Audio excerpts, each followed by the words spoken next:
Welcome to another Hopper on microcontrollers video. I've been working away at implementing the features that people are familiar with the Arduino environment. So this video is on the Arduino APIs, similar to the Arduino APIs for AnalogWrite, which is a bit of a misnomer. It's really a digital square way of going out of a pin. Now, these are the best reference diagrams for these microcontrollers from this guy's website, mishianti.org.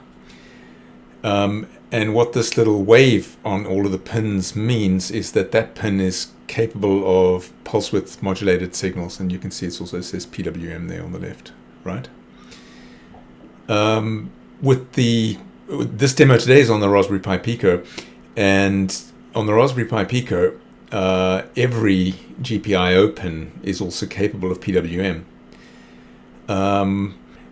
By contrast, the original Arduino only had 6 PWM pins, so not all the digital I/O pins were capable of PWM. Why is that a thing? This is a square wave signal that's generated, and it's done without putting a burden on the CPU. So to be able to generate it from all the pins is quite nice. What is PWM? I'm going to put a link in the description below to this article on the Arduino website that describes PWM and how it works. But the long and the short of it is, if you understand something called a duty cycle, that's the percentage of time that the signal is high on the pin. So if it's 100% duty cycle, it's all on, and 0 is all off. And we can set that with an integer between 0 and whatever the maximum is. So 0 to 255 was the default on the Arduino, but that resolution of 0 to 255 is not ideal. So on some of the later microcontrollers, they've got more resolution capability. So I think the default on the Raspberry Pi Pico is 10 bits of resolution, which is 0 to 1023. But it can be higher. But because of this, we have to have a second API to set the resolution, because you might be trying to do something that's compatible with an older device that doesn't have the resolution that your device has. Anyway, back to the Pico, and let's go have a look at some source code. So this is in Hopper. This is the sort of minimal implementation of what you'd need to do to use AnalogWrite. You need to select a device, and the different devices based on the RP2040 chip from Raspberry Pi, which is the one that's in the Pi Pico, but there's many devices that use it. They seem to be more compatible than the pre-Raspberry Pi Pico, because they were building these devices knowing the Pi Pico existed and trying to be backward compatible with it. But even with that, given that, you still have to choose your pins. Very conveniently, there's a one-to-one relationship between the actual pin number and the pin number that's mentioned on this diagram. So pin GPIO 15 is 15 and GPIO 16 is 16. It's not the physical pin, it's the logical pin, which was not always true with some of the other devices, but it is rather convenient now with the Pi Pico.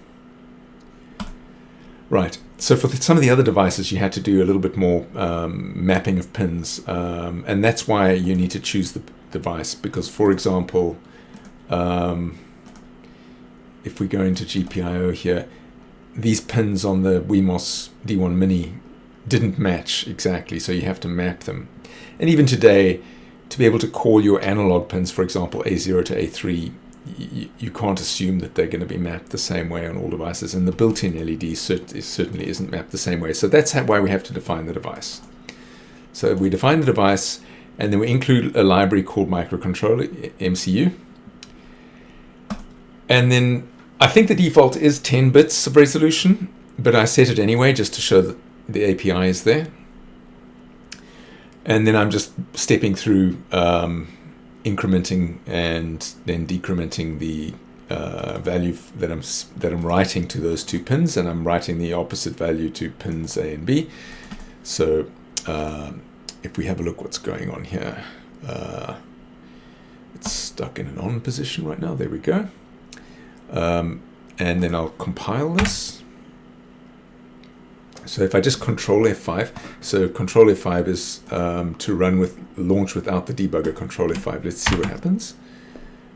Are we working? Yes, we are. So we can see that they're sort of alternating, fading out and fading in. I spend a lot of time on the bright part because my LEDs aren't that good at having. My LEDs don't have much depth in their own ability to be dimmed, but it's good enough to do the demonstration. And then if I Control C here, we'll break out of that. But I could also go and do that, say, in the debugger. So now we're in the debugger. And I could put a breakpoint over there so that we see what happens when we flip. So let's run again and wait until we hit our breakpoint. And we've hit our breakpoint. It's turned gray. So one of the lights is on, one of them is off. If I hide away the video quickly, we can see that's because the fade value is 1024, so it's about to flip. So if I step once, it's now 1023. So one of them is going to get 1023, and the other one's going to get 1023 minus 1023, which is 0. So the other one should be 0. So the one should be full brightness, and the other one should be 0. But they should start instead of they flip from incrementing to decrementing, or the other way around right now. That's what my little flag does. So nice debugger. You step through seeing what's happened. Something that you cannot do that easily in the Arduino IDE is to actually see what's going on in your program. Fade back. Let's have a look at our video, and I can just stop again in the breakpoint again. So F5 to run. It says at the bottom here, running in the debugger. And now it's stopped in the debugger again. It's about to flip the other way. It's on 0 this time, hidden behind the screen. And then if I just want to let it run off the leash, I can just F5, and I'll be fading from one to the other here, fading them in and out. Anyway, that is how this works on the Raspberry Pi Pico. I'll append another little video to the end of this to show how this would be different in Hopper for a different device. Right, I've switched microcontrollers. I've switched to the Pi Moroni Tiny 2040, and they don't even bother to say that all the GPIO pins are capable of pulse width module of PWM, but they are. And again, they've also made the correlation between what in the diagram is the GP26 and GP7, which I've hooked up to. The correlation between them and the logical pins is 1-to-1, so very easy to configure. Let's switch back to the Hopper screen. And there we go. So I've already got it alternating and going. It's a bit of a faff to change the USB cable. This is a USB-C cable in the device, not like the Raspberry Pi Pico. I far prefer these USB-C devices. And you can see I've changed, I'm back on the other controller, but let's just change these here. So we're thinking 26 and 7. Let's have a look. So that should be 26 and that should be 7. I better check the port. So I've got utility to switch ports. Yeah, make sure I'm on port 50. Let's go back again.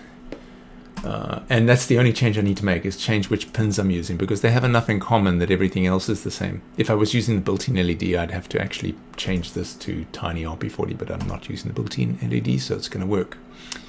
And I changed the delay to 1 millisecond, so it's fading in and out a little bit faster. So let's build that. Bottom of the screen, it's built. Launch the debugger, which breaks it, so it stops fading, and then run. So we're fading again. So yeah, it was as simple as changing the pin numbers. That's it. So much. I'm trying to make it as convenient as possible to support multiple devices and multiple displays and inside Hopper without having to rebuild things, or without having to change. You just flash one version of it onto your device, one version of the portable runtime. Anyway, I'm going to follow up with another video on how to use analog read and that is an analog signal. That's true, and I'll tail on to the end of this example to show how to use analog read. Thank you for watching.